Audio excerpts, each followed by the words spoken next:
Karoline, does President Trump have any plans? The nice weather, everybody's out. It's Monday. We have another big week. On Wednesday, it will be Liberation Day in America, as President Trump has so proudly dubbed it.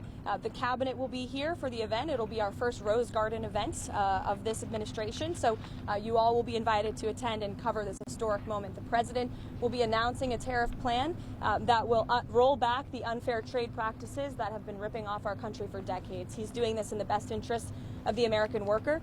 We also had great news that, this morning on the border. Our Homeland Security team, our national security team, continues to do an incredibly effective job when it comes to deporting foreign terrorists from American soil. 17 Tren de Aragua and MS-13 illegal criminal terrorists were deported from our country back to El Salvador, and they will no longer ever be able to say they can roam free in this country under this president. These were convicted felons, murderers, rapists who are no longer in our country, and I think we should all be very grateful for that. I'll take some questions. Is there anything these countries can do at this point to stave off these tariffs? And has the president decided on the scale and scope of these tariffs?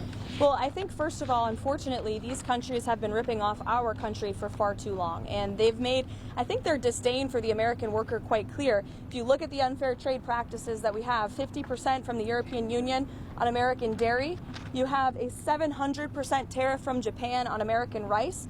You have a 100% tariff from India on American agricultural products. You have nearly a 300% tariff from Canada on American butter and American cheese. This makes it virtually impossible for American products to be imported into these markets, and it has put a lot of Americans out of business and out of work over the past several decades. So it's time for reciprocity, and it's time for a president to take historic change to do what's right for the American people, and that's going to take place on Wednesday. And what about the scope of them? He said yesterday he would be more generous. What does that mean? I will let the president make the announcement on Wednesday, but it's certainly going to ensure that there's reciprocity and the American people are treated fairly. Has the determined how many countries are going to see these reciprocal tariffs? Again, I'll let the president get into the specifics of the announcement, but he has a brilliant team of trade advisors. You have Secretary Bessent, Secretary Lutnick, Jamieson Greer, our U.S. Trade Representative, Peter Navarro, of course, and Kevin Hassett here at the White House, Stephen Miller as well. The Vice President has been deeply involved in these conversations.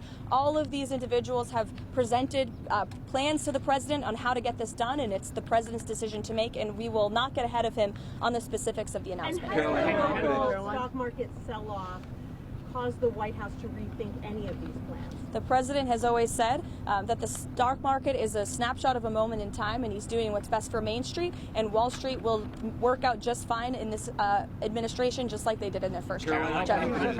As you said last week, Karoline, you said there would be an investigation or a review into how Jeffrey Goldberg's number got on that group chat. What's the status of that review, and what is the status of National Security Advisor Mike Waltz?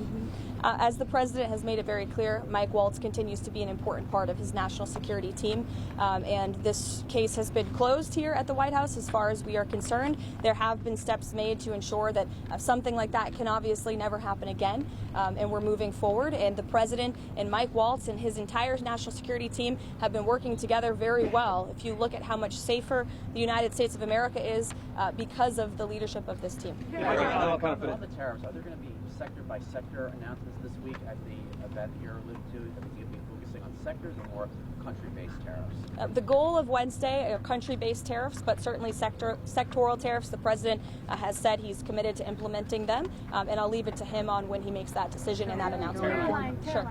Does President Trump still plan to talk to President Putin this week, and if so, when? I don't have a readout for you on that call, but as always, we'll provide a readout. Usually the president likes to let you guys know first, especially for big calls like that. Steve? Any exemptions for farmers being considered for these tariffs? No exemptions at this time. Karoline. The validation guide that DHS is using to determine who is an enemy alien, a Tren de Aragua member, and deportable under the Enemy Aliens Act, it has criteria here that require 8 points to be classified as a TDA member. You can get classified by simply having certain symbols in your tattoos and wearing certain streetwear brands. That alone is enough to get someone classified as TDA and sent to El Salvador. That's not true, actually, Andrew. According to this document, it is. No, according to the Department of Homeland Security and the agents, have you talked to the agents who have been putting their lives on the line to detain these foreign terrorists who have been terrorizing our communities? TDA is a vicious gang that has taken the lives of American women.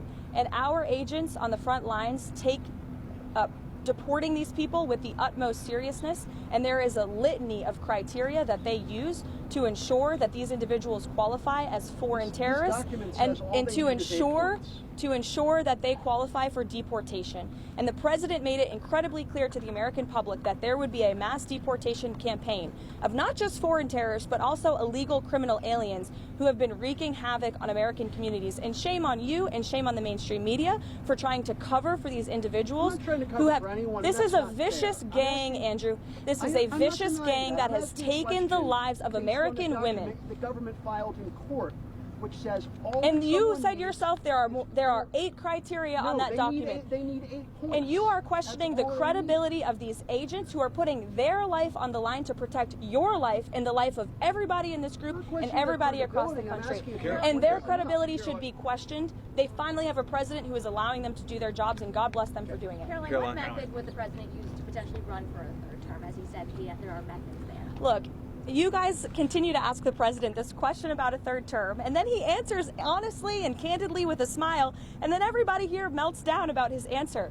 The president talked about this last night on the plane. He said, it's not really something we're thinking about. He has 4 years. There's a lot of work to do. We've done a lot in these nearly first 100 days, and the American people love what this president is doing, particularly when it comes to efforts to secure the border. How confident is President Trump in that he can get a peace deal done in Ukraine? How confident is President Trump that he can get a peace deal done in Ukraine? Well, look, the president is working incredibly hard to get a peace deal done between Russia and Ukraine, and he has expressed his displeasure with comments that have been made by leaders of both sides of this conflict. He has expressed what he believes needs to take place in order to see this conflict come to an end. He continues to work very hard on it, and our teams continue to be engaged. Karoline, can countries that don't have tariffs on the US but may have other forms of non-tariff trade barriers, I'm thinking in my case of Australia, can they expect to be hit on in Wednesday's announcement, or can they expect to be left out and dealt with another time? Again, I'll let the president make the announcement on Wednesday, but I think